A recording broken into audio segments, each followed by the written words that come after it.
Wash and sanitize your jars thoroughly because of the short processing time. Gather all your supplies so you're ready to go. Lids and rings.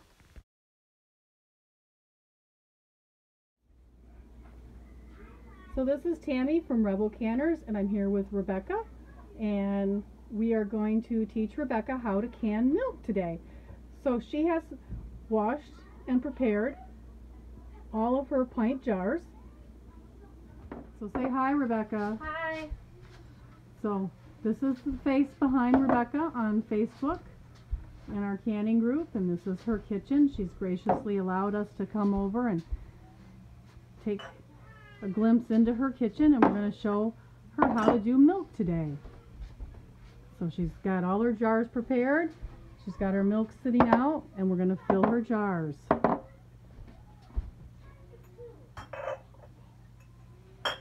We're going to take you step by step through the whole process. I love some of these jars. Look at this one's got the Mason star on it. This one right here you can tell is a Golden Harvest. There's just a regular ball. Another Mason jar. So cool. Very, very cool. So Rebecca is opening up her milk. Try to get your face in the picture here. And you want to come right up to here on the jar, Rebecca.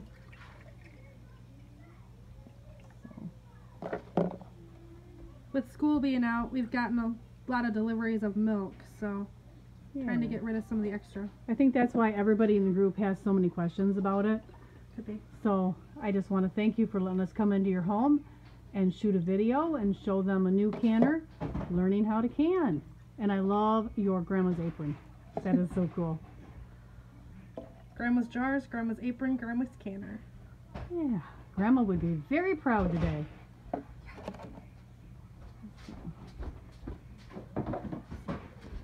Go ahead and fill right up to the little lip there. A little more? Yep, a little bit more in there. There, perfect. I think we'll probably be able to fit 7 at a time in the canner. Okay. So if we can get 7 this load.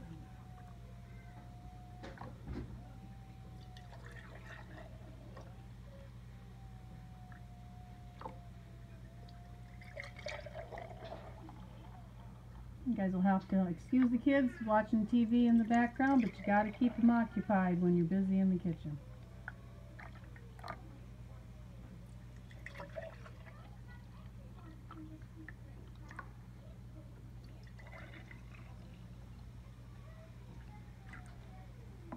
And what did you figure on how many jars it took for a gallon? Go ahead and let the ladies know that. So it said on, I googled it, it said 8 pints for every gallon because there are 2 pints to every quart. That one's a little too full. Yep, I'll pour it out a little bit. I knew this one was going to be short. And you don't want to wipe your jars with vinegar because you will curdle your milk. Correct. This is the one time I do not wipe with vinegar. I just use a damp towel on the lid to make sure that the lid, or the rim is clean.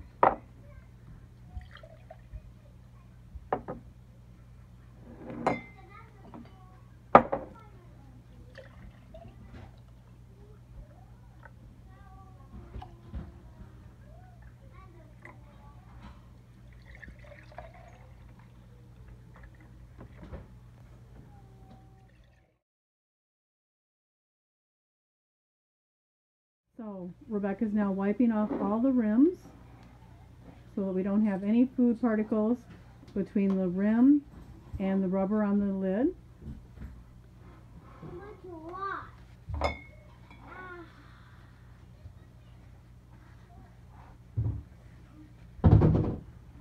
Count them. 1, 2, 3, 4, 5, 6, 7. You want to put one on? Yeah. Put it on the jar. There you go.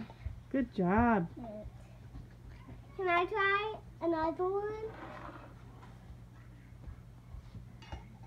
This tape I this one. So Rebecca is just finger tight on the rings to the lids.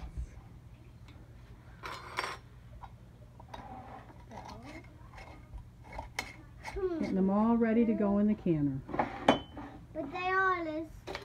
So in your directions it said to put 1 inch of water in here. Mother taught me a really cute trick on how to tell what 1 inch of water in the canner is. It's to your first knuckle. Okay. Cold water, correct? Yep, because your milk is cold. So you're going to want cold water. Canner. So in the canner, we put 1 inch of water in. Stick my finger in. That's not quite to that knuckle. You want a little more water. Right to there. Yeah. So I'm going to put a little bit more water in there so we get it up. You don't want to ever run your canner dry, so a little bit more. Yep, that's the fancy trick. Right up to that first knuckle, my mother always said. Go ahead and put them in a little. Can they touch? They can touch.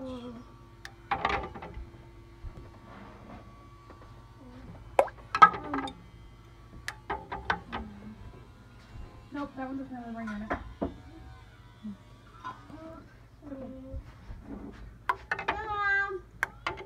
Mom. Thank you. I don't know if you can get 10 in there. Probably just 9, Becca. Ooh. Alright. So just kind of spread them out so they're not touching too much. Mom. Very nice. These two are going to touch a lot. So just take one out. Just take one out. Leave that one in the center. There you go. And now we're going to put our lid on. So go ahead and put your canner on, line up. And you see on this one, it has the mark to line up. And then you put these all up. Go ahead and tighten those right down tight.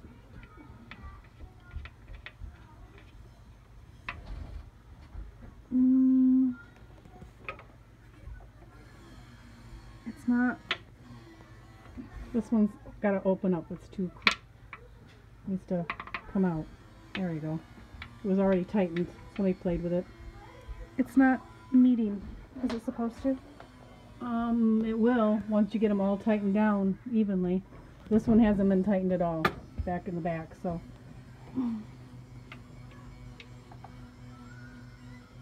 I'm wondering if that lid's not on right. So on the All-American, you want to make sure that you have your peacock valve open when you turn it on so that you can vent before you start your pressure time.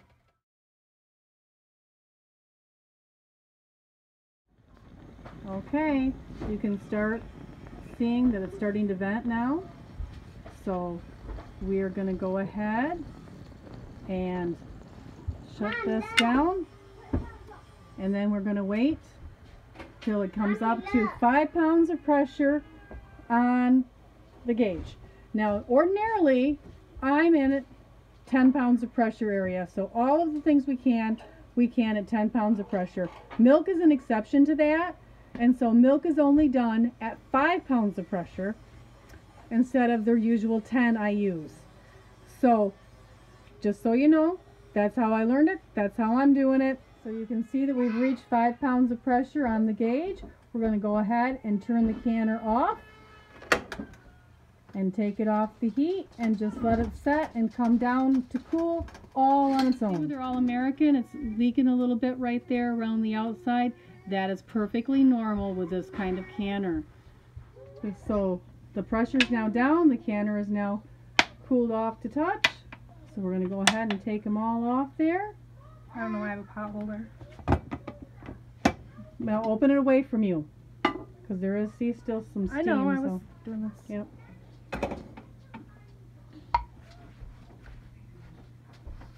The beautiful sound I of heard jar that sealing. ping. I heard that ping.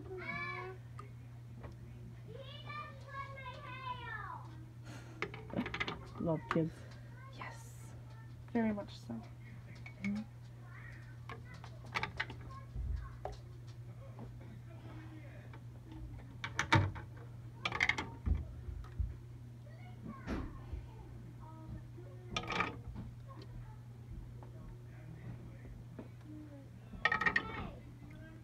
It's kind of fun shooting over your shoulder.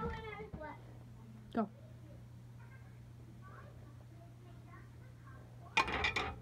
There you have it. Now your milk might change. It might caramelize because of the sugar in the milk to a slightly different color.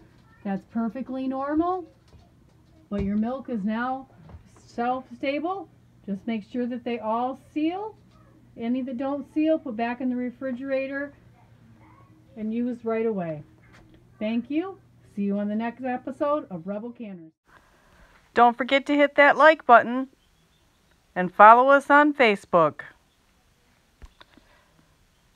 Rebelcanners Cookbook is available on Barnes & Noble, Walmart.com, and Amazon. Thank you. See you in our next episode.